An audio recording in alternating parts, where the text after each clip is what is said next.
One last question is I'm sure you've seen these detailed reports that most of them have harrowing accounts of Palestinian prisoners being rounded up. Some of them are being sexually assaulted, shackled for hours, uh, inhumane conditions. And that's a description of Israeli human rights organizations like B'Tselem and others, and witnesses who are actually a part of the IDF who came and talked about what happened. So you often call Israel as an ally who you shared values with. So how can the United States make sure that these things, which is obviously unacceptable for most democracies, that is not allowed to happen? What exactly are you doing? What the mechanism that you're using to make sure that this is not happening, and if you're investigating it yourself? So with respect to any investigations, there are, as I've said before, a number of incidents that we are reviewing when it relates to potential human rights abuses, potential violations of the laws of war, and I'm not going to speak to any particular incident from here, but there are a number of incidents where we have reviews ongoing. But that said, separate and apart from that, we have made clear to Israel that we fully expect them to comply with all human rights laws, international laws of war. That includes the treatment of prisoners and detainees. And when there are abuses, those ought to be investigated. If accountability is appropriate, there ought to be accountability, and we'll continue to make that clear then. Sure. Who was that? Who asked the question? Yeah, I wanted to follow on that. And I would say that's the last time today I'm going to do without raising hand, but go ahead. Oh, I apologize. It was a follow on her. On investigation of the use of Palestinians as human shields, or video that was on social media today about Israeli forces using attack dogs. You talk about investigations. Logistically, what does an investigation look like, and when would we see results of that type of investigation? So it depends whose investigation you're speaking to. If you mean the reviews that are going on by the United States, there are personnel inside the State Department that conduct reviews with respect to the laws of war in this conflict, as we do in other places around the world. And I don't speak to those reviews before they're finalized, nor can I preview when they would be finished. But just to speak to some of the complexity that we face in launching those reviews, and it's the same complexity I face sometimes in answering questions about this from the podium. So yesterday, Doctors Without Borders put out a statement saying that a doctor who was a member of Doctors Without Borders was killed by an IDF strike while, I believe, on his way to work inside Gaza. I was asked about it at the podium. I said, I can't give you an assessment on that strike because I don't know the details. Hours later, the IDF put out a statement saying that that particular doctor was also a terrorist member of Palestinian Islamic Jihad, who was a member of a participant in their rocket program. I don't have the ability to litigate that claim. We don't, at first blush, often have the ability to litigate claims made by the different parties in this conflict.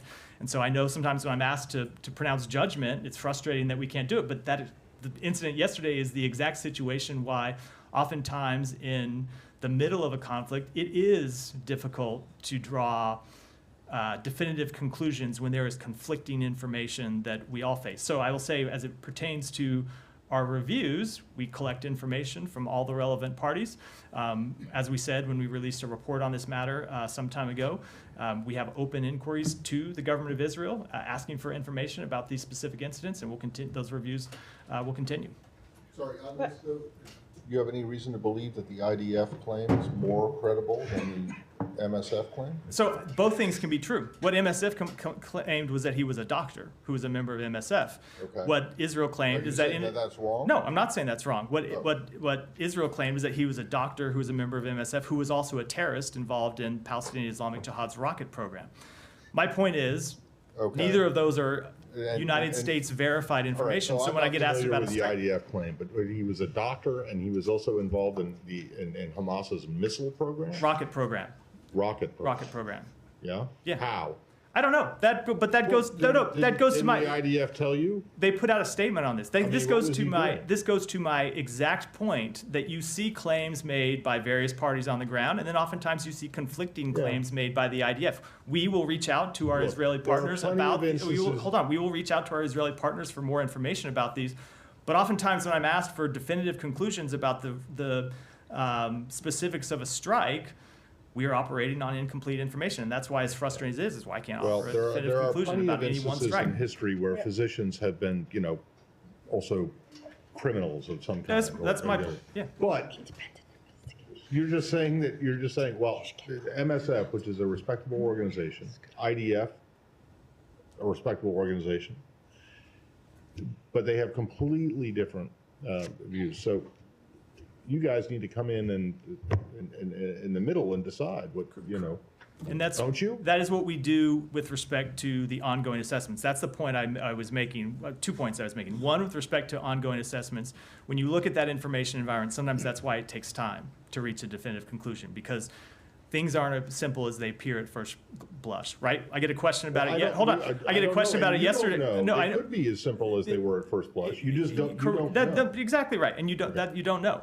The second thing is that's why it's hard oftentimes to give definitive answers when I get asked about this from the podium, because information changes, more information comes to light, and maybe that information is correct, maybe it's not. We try to gather it and make definitive determinations. But Matt, don't you make assessment to other countries when you don't have equally the same information?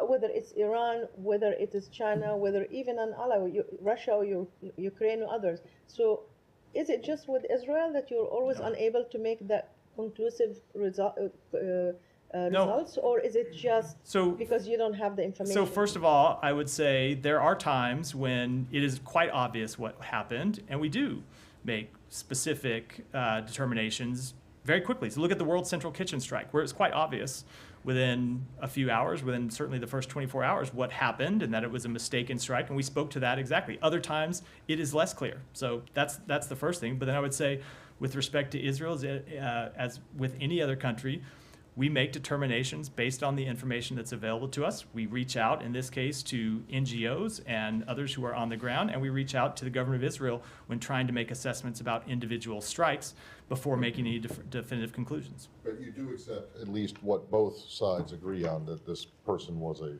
doctor. I have no reason to dispute that. I have no reason to dispute at all that he was a doctor. And to be clear,